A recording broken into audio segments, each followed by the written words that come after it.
Bhagavate Vasudevaya.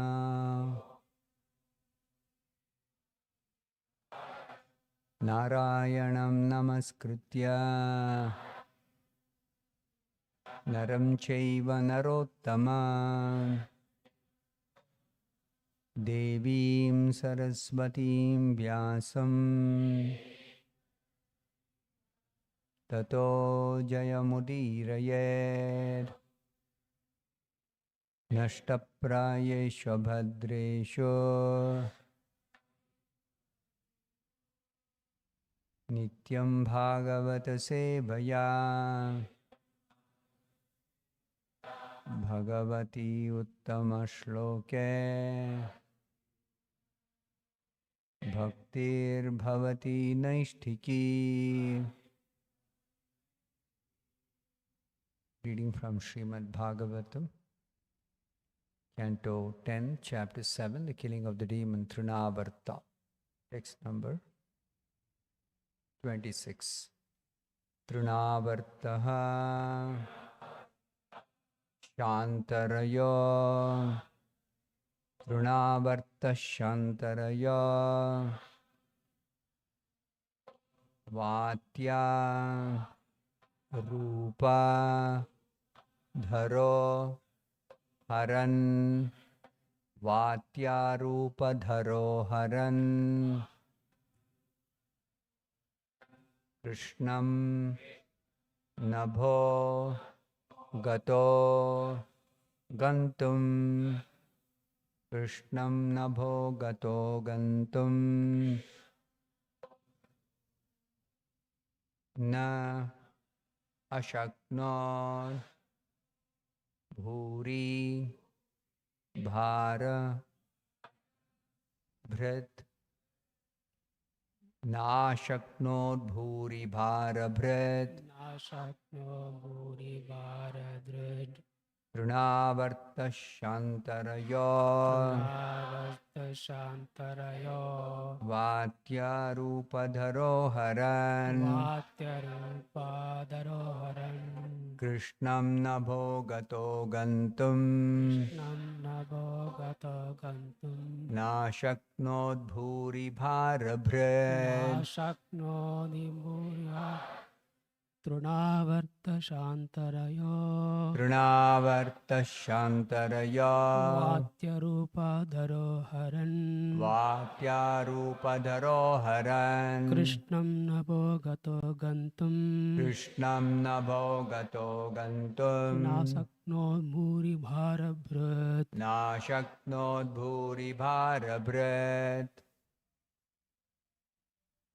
Trinavarta Shantarayo Vatya Rupa Dharo Haran Krishnam Nabho Gato Gantum Nashaknod Bhuri Bhara Bhrit Trinavarta Shantarayo Vatya Rupa Dharo Haran Krishnam Nabho Gato Gantum Nashaknod Bhuri Bhara Bhrit Trinavartaha. The demon Trinavarta. Shantarayaha. The force of the blast reduced. Vatya Rupadharaha. Who had assumed the form of a forceful whirlwind. Haran, and had thus taken away Krishnam, Krishna, the Supreme Personality of Godhead. Nabhaha Gataha went up to the top of the sky. Gantum, to go further. Na Ashaknot, was not able. Bhuri Bharabhrat. Because Krishna then became more powerful and heavy than the demon. Translation and purport by His Divine Grace A.C. Bhaktivedanta Swami Prabhupada. Translation. Having assumed the form of a forceful wind, the demon Trinavarta took Krishna very high in the sky. But when Krishna became heavier than the demon had to stop his force and could go no further. Please repeat this translation after me.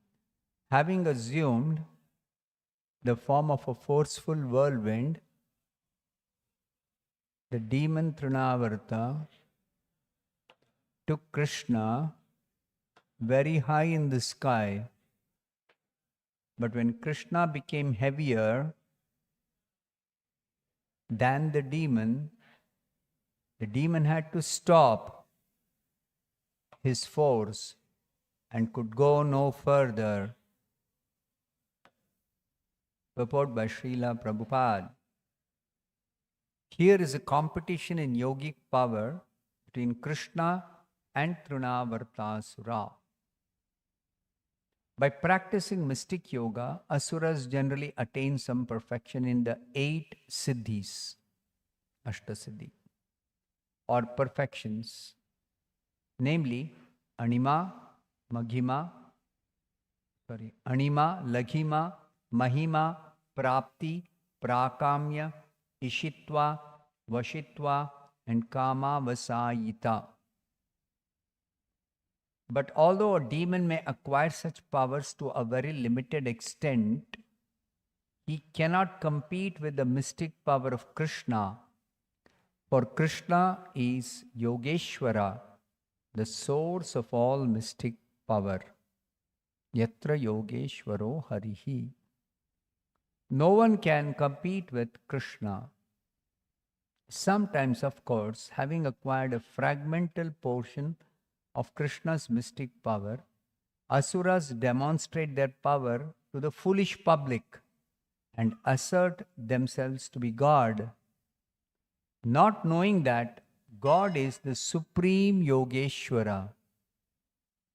Here also we see that Trinavarta assumed the Mahima Siddhi and took Krishna away as if Krishna were an ordinary child.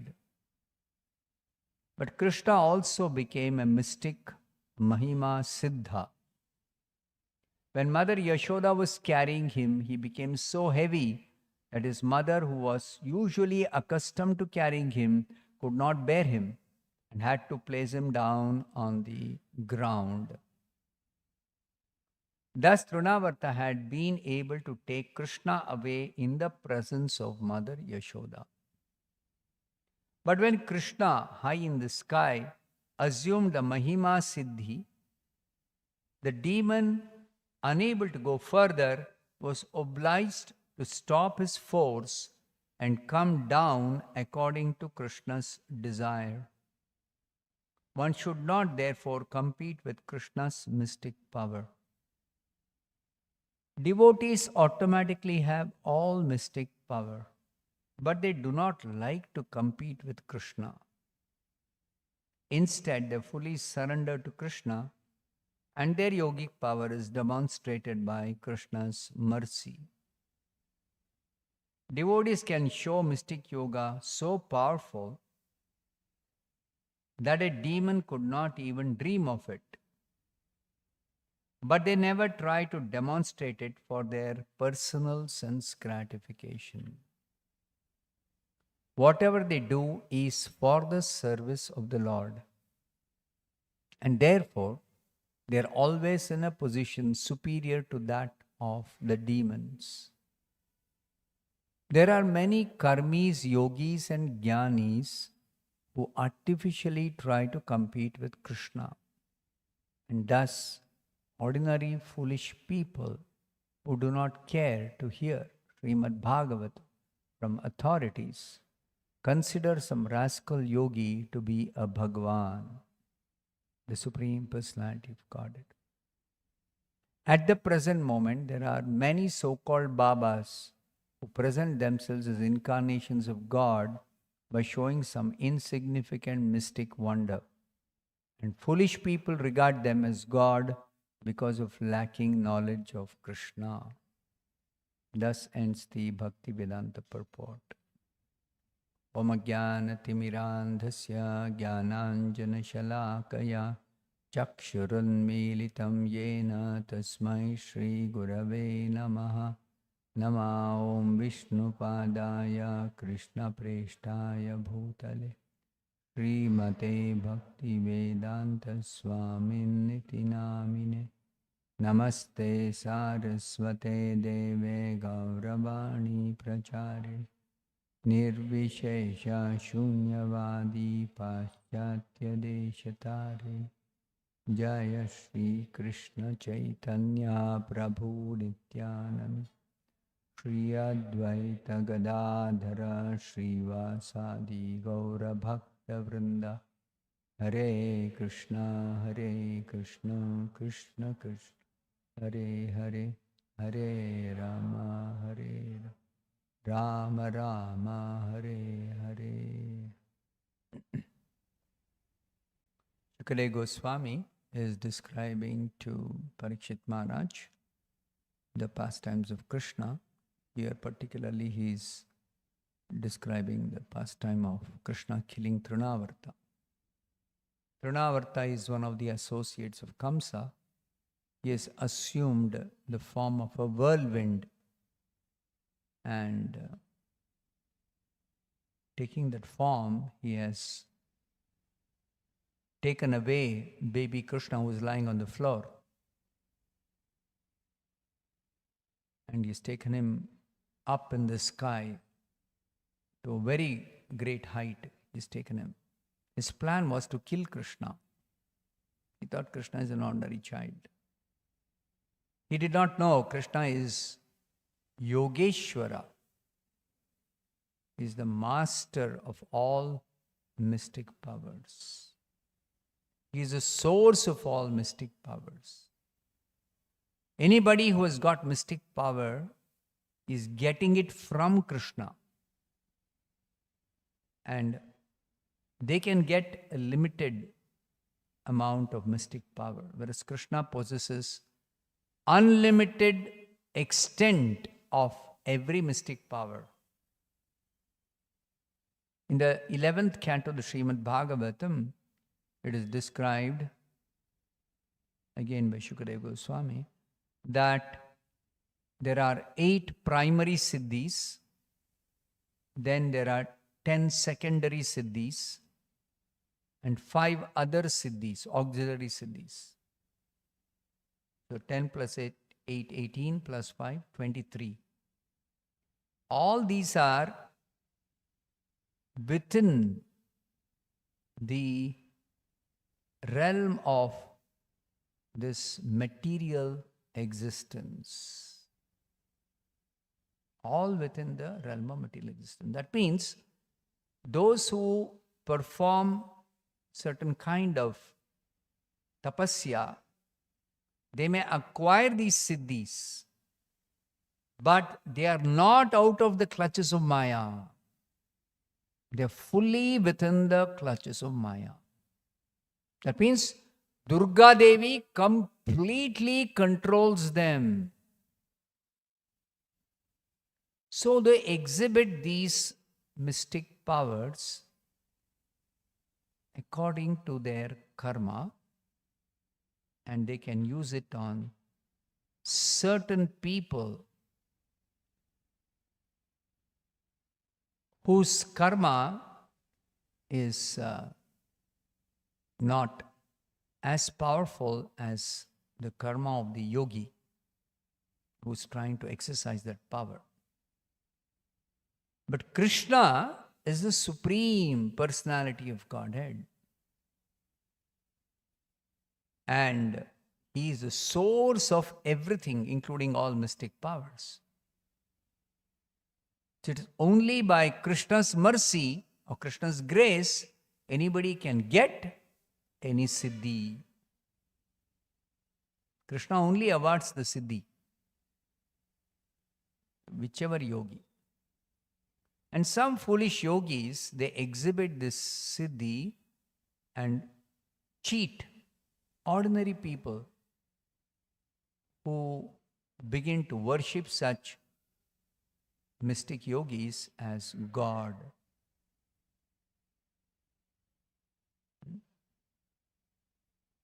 Nowadays, there are so many so-called incarnations of God, because people in Kali Yuga, as Kali Yuga progresses, they become more and more ignorant. Their ignorance is increasing. Just about 100 years back, people were not so foolish that they would accept somebody showing some very minor siddhi as God. But because of a lack of spiritual knowledge, people are becoming more and more ignorant. On the one side, they lack spiritual knowledge. The modern education system makes them ignorant of spiritual reality, keeps them in ignorance rather. It doesn't make them ignorant, it keeps them in ignorance. Everyone is born in ignorance. That's a fact.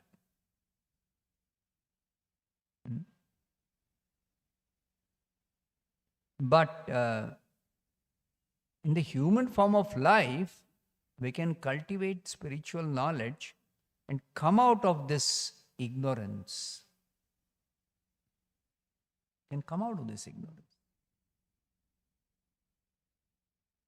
Just like anybody who hears bhagavatam, they can know what these 23 types of different siddhis are.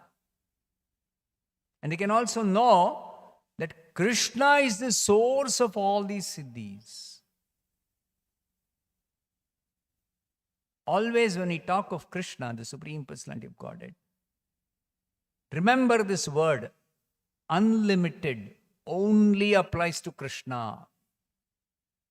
Whether wealth or power or strength or mystic power or siddhi, anything, Krishna has unlimited quantity. And even the number of siddhis, as I mentioned, any yogi, any conditioned soul can have only 23 different types of siddhis. That's all. Krishna has unlimited types of siddhis. There's no counting how many types of siddhis Krishna has.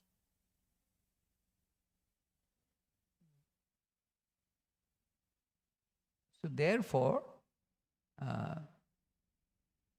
the devotees of Krishna who know who is Krishna, who know Krishna as the Supreme Personality of Godhead, they are never cheated by such mystic yogis. Not possible to cheat devotees. Never.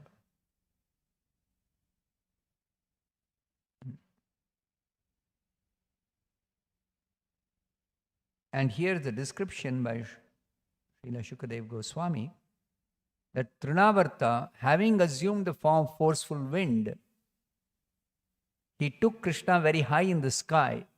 But when Krishna became heavier than the demon, then the demon had to stop taking Krishna higher. He could not go any further. Na ashaknot bhuri bharabrat. Because Krishna became heavy. He became heavier than the demon. The demon was demonstrating his power to take this baby high up in the sky after creating that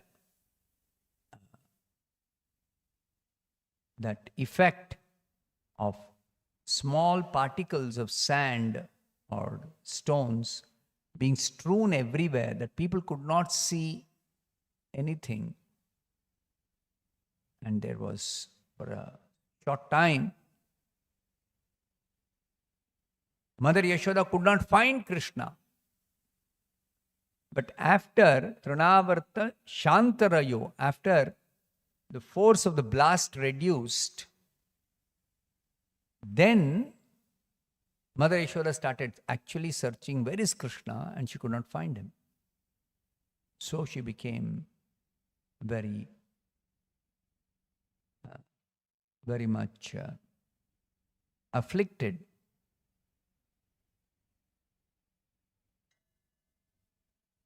That I've lost my child. She began to cry.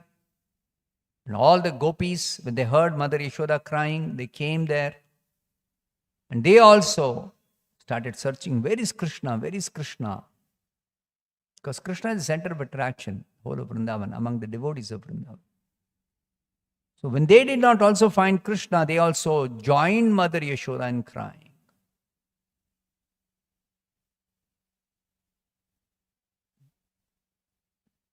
So therefore, Srila Prabhupada describes this as the gopis' attachment to Krishna is transcendental. It is not material. It looks like, oh, Krishna is a cute, small, little child. And therefore, he is very attractive. And small children look very cute, very beautiful. They're generally attractive. Not only to their mother, but to others also. But Krishna's attraction is not like that. Please try to understand this point. His attraction is not just external. He steals away the heart of everyone. And therefore, he is called Manohara. Manohara.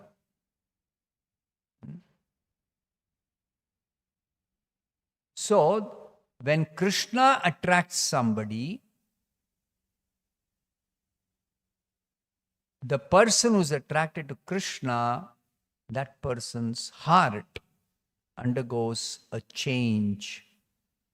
There's a heart transformation. And this heart transformation is at the level of the soul, consciousness. So what happens? The consciousness becomes completely purified.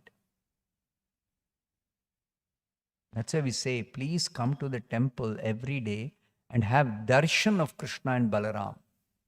Darshan means you stand and see the spiritual beauty of the deities.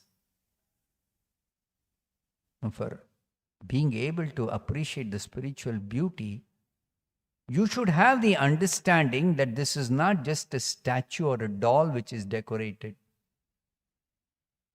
Like you go to these showrooms, they nicely decorate a mannequin just to sell their different dresses. So that attraction is superficial. There is no change of heart. It's just temporary phenomena. Whereas, if somebody gets attracted to the deity of Krishna, then the change of heart is permanent. Change of heart is permanent.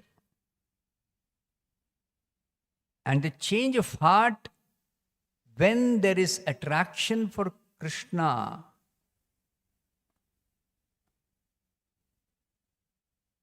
the person who has undergone the change of heart, the devotee, person becomes a devotee. The devotee is unaffected by Maya. No longer Maya can bewilder. Dvandva and Moha, both will go away. Dvandva is gone means no longer affected by heat and cold, pleasure and pain. All these dualities of the material world will no longer affect the devotee. Moha means bewilderment due to the effect of the Maya.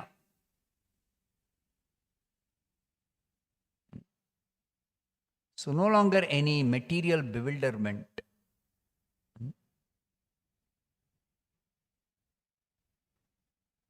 So, devotees experience this by the mercy of Srila Prabhupada when they simply start chanting Hare Krishna.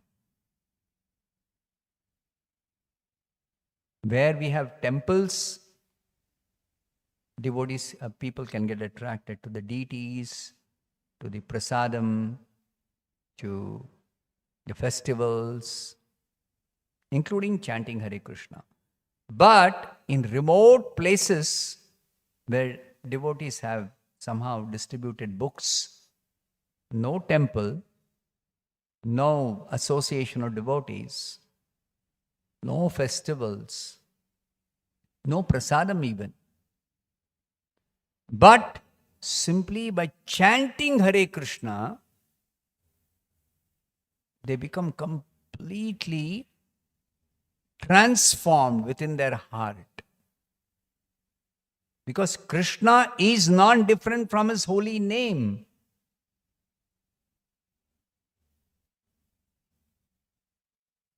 I heard one devotee describe to me that he met one devotee from Russia, from Siberia. Siberia is a very, very, very, very difficult place to live. That in summer, the temperature is like minus 20 degrees centigrade.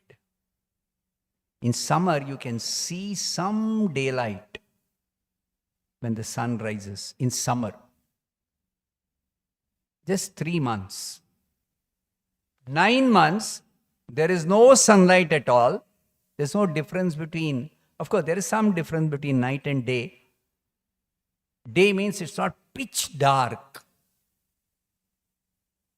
Still, you cannot manage without lights. In the daytime also, in winter.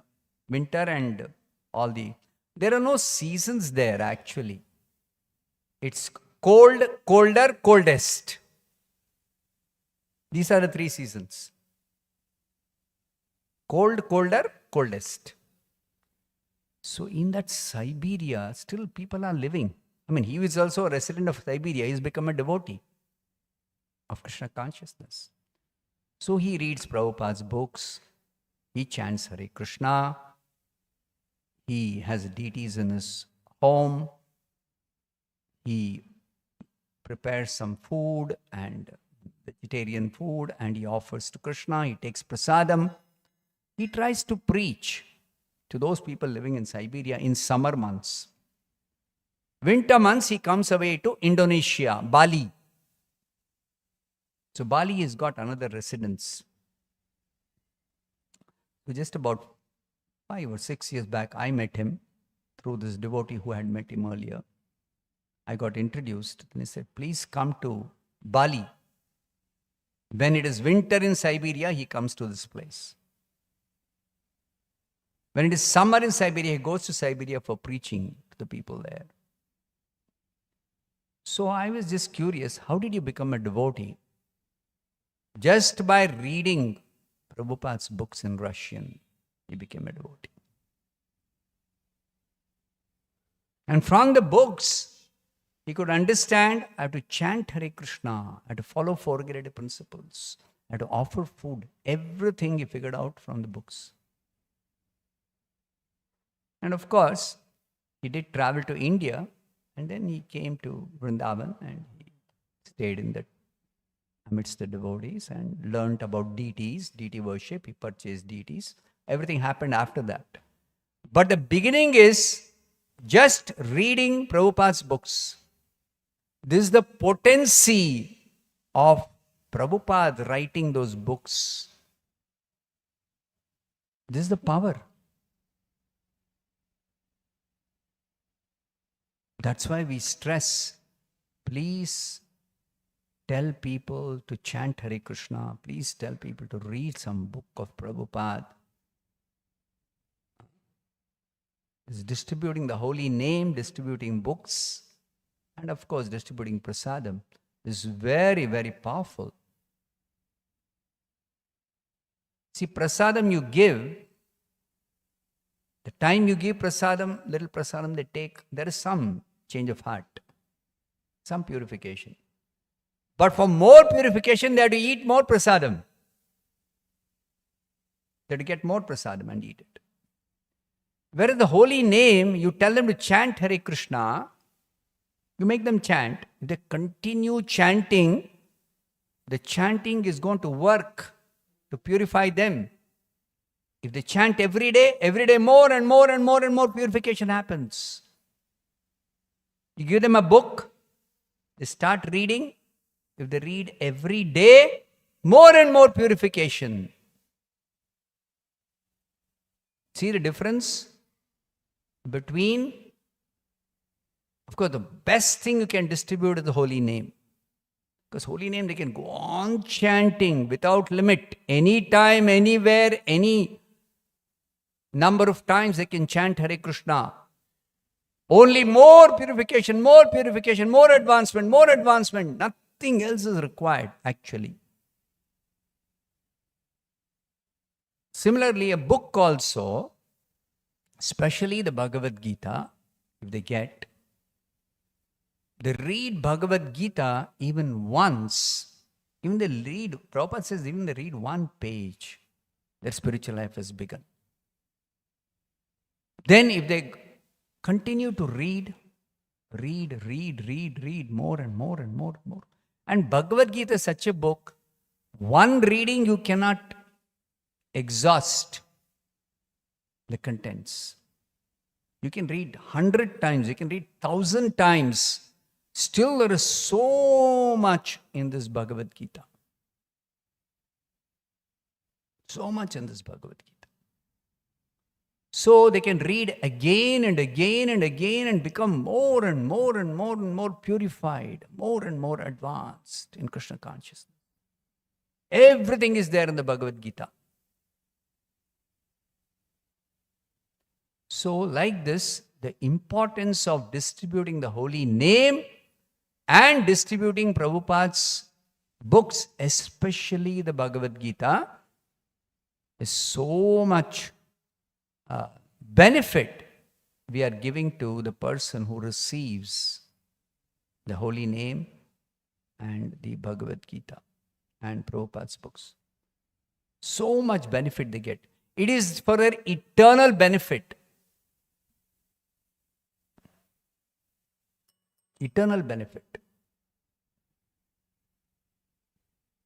So the knowledge of Krishna, which one can get either by chanting Hare Krishna or by reading Bhagavad Gita. That knowledge of Krishna is very important because as soon as one comes to know about Krishna, the Supreme Personality of Godhead, immediately they don't have any more attraction for all the material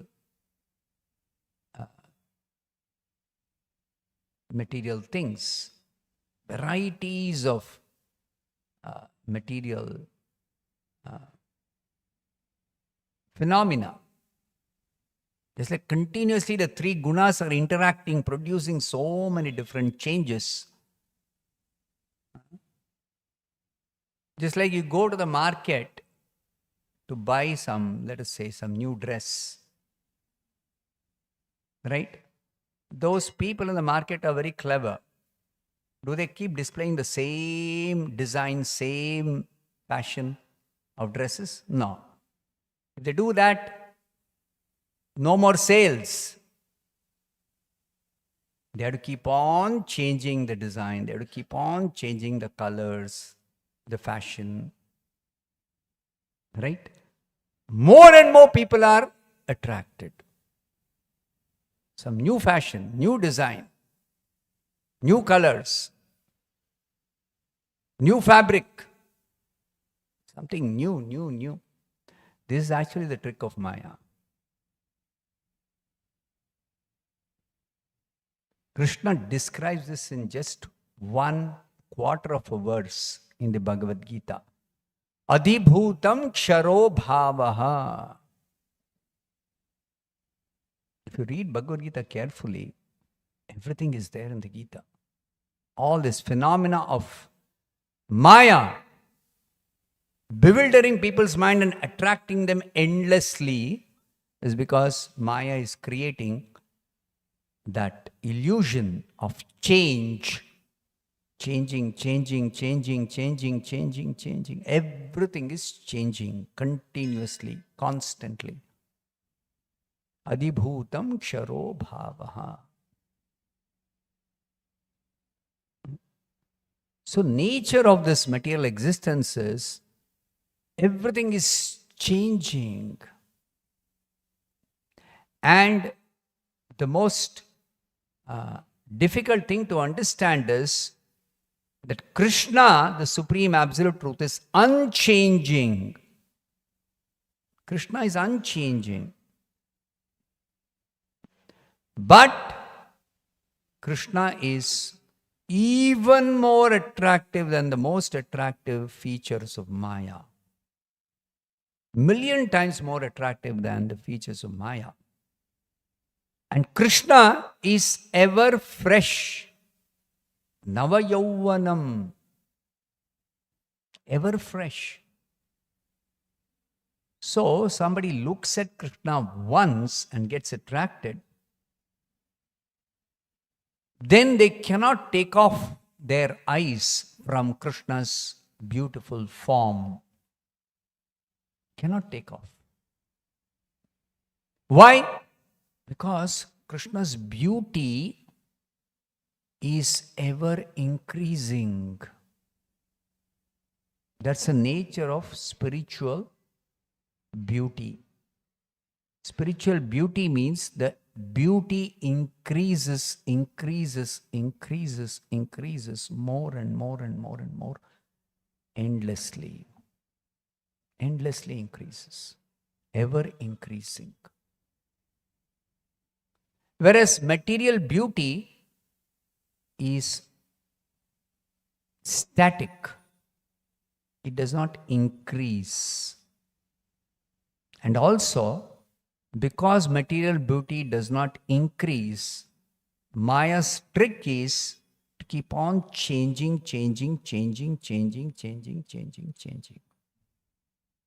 Krishna doesn't have to change. So Krishna never tricks you into attracting you by his beauty. No.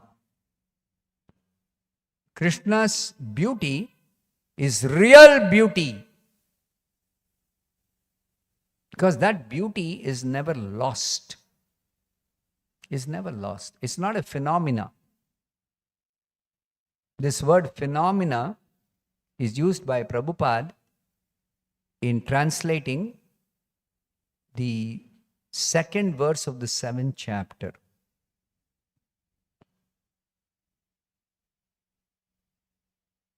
Jnanam teham savijnanam.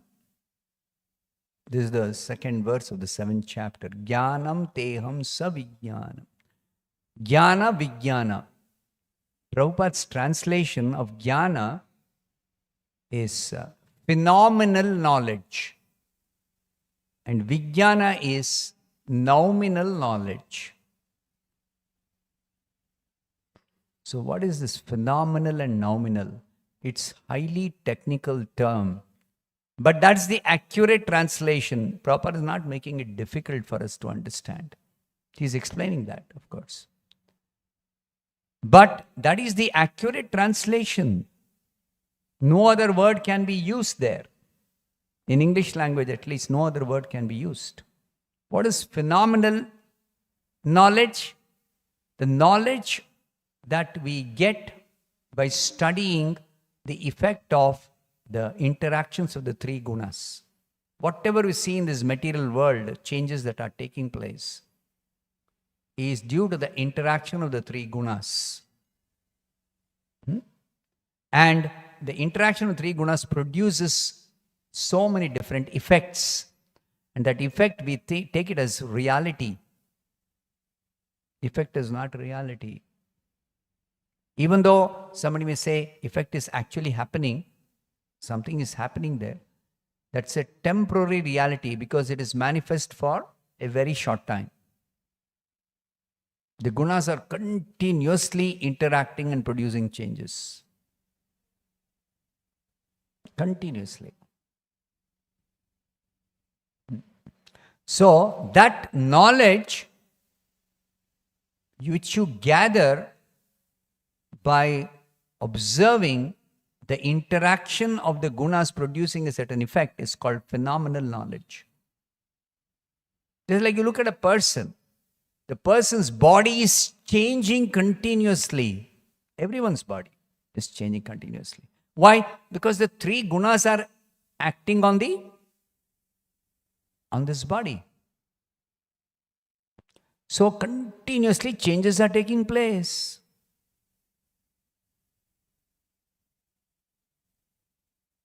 Whereas the three gunas cannot act on spirit.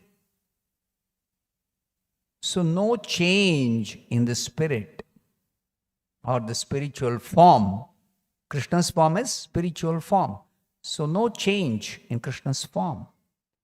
But there is a inherent characteristic of spirit or spiritual form, that in the spiritual form the beauty is ever increasing. Beauty is ever increasing. In the case of Krishna, the beauty increases unlimitedly. In the case of the devotees who are different from Krishna, not Krishna, they are not God.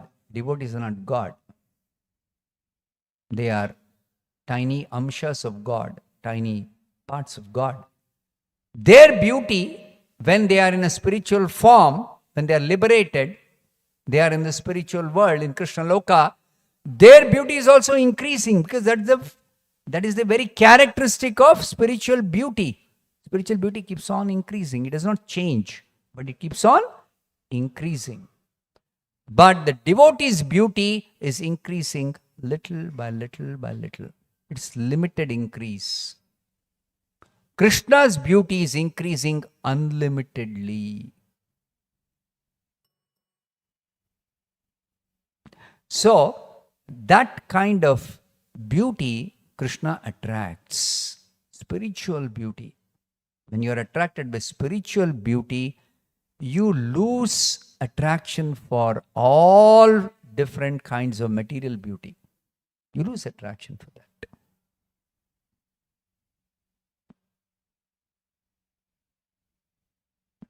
So, Krishna became heavier than Trinavarta. Trinavarta is completely bewildered. He doesn't know what to do. Immediately he didn't know what to do. So he thought now he is going to drop the child from the height. He had taken to such a height. He could not go any further. So he decided, I'm going to drop this child and kill the child. But when he tried to let go the child would not, Krishna would not leave him. Krishna caught hold of his neck by his hands like this.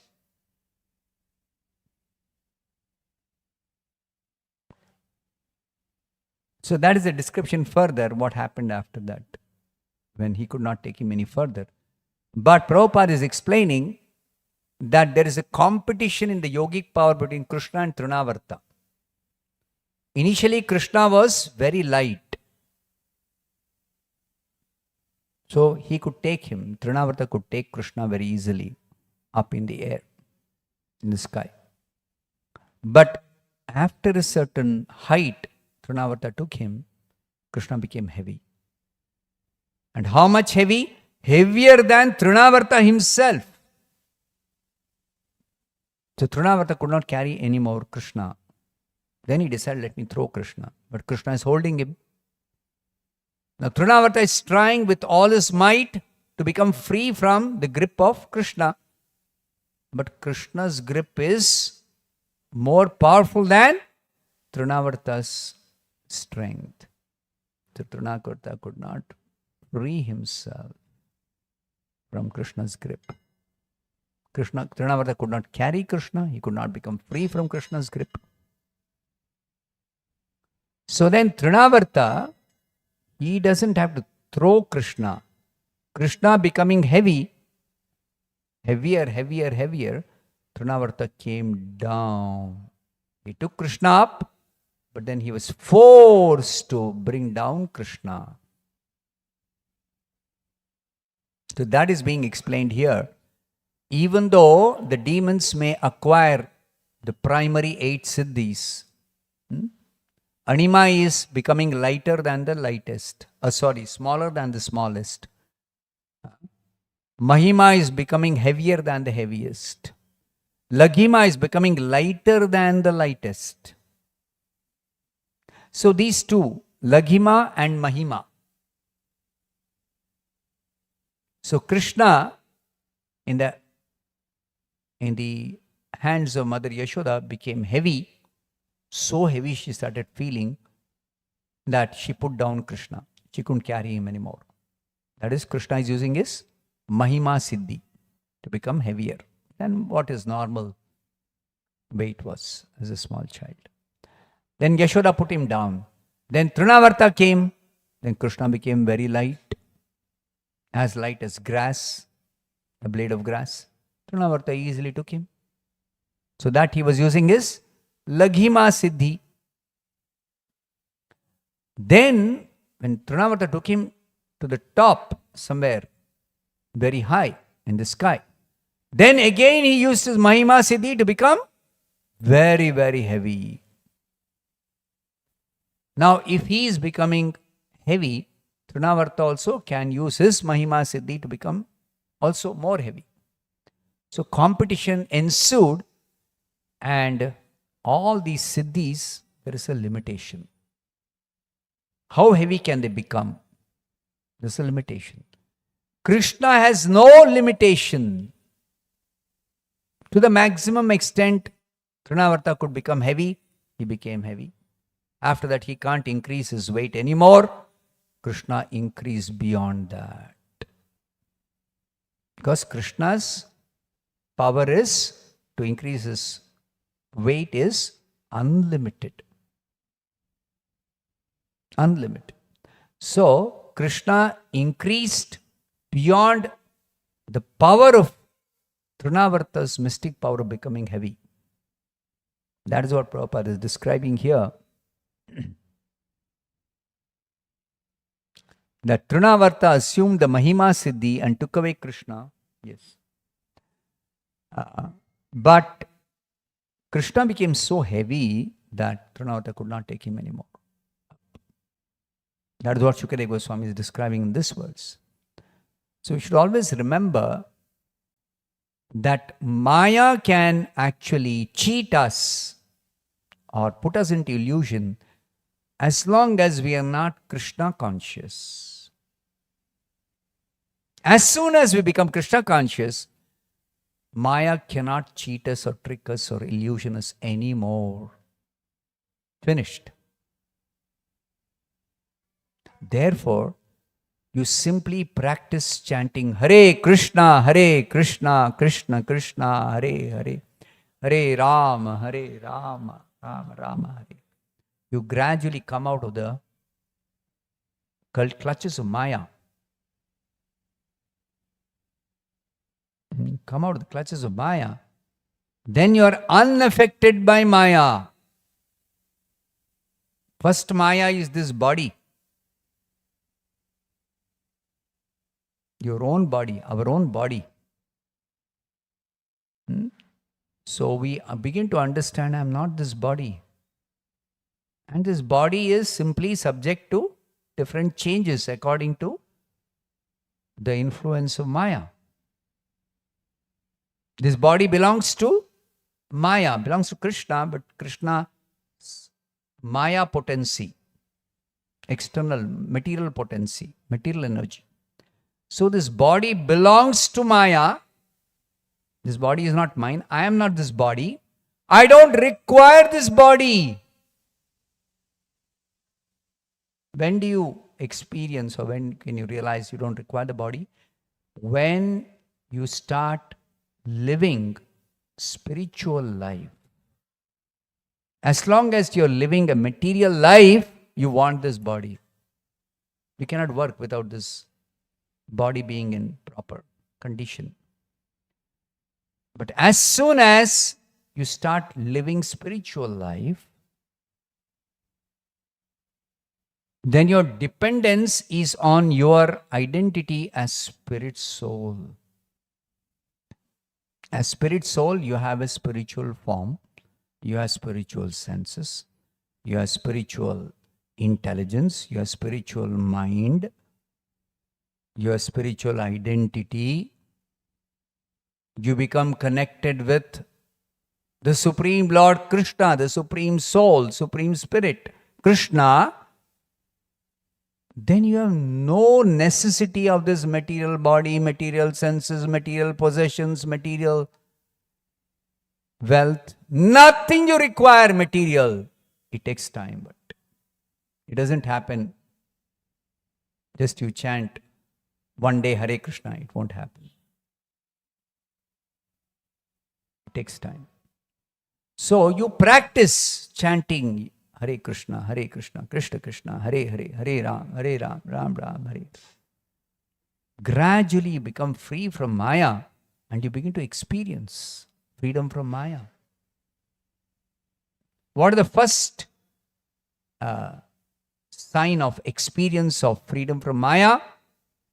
You start losing interest in material things.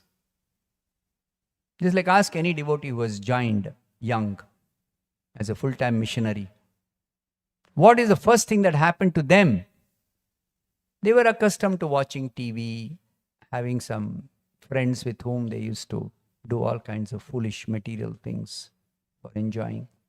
All that became distasteful, all that became unattractive.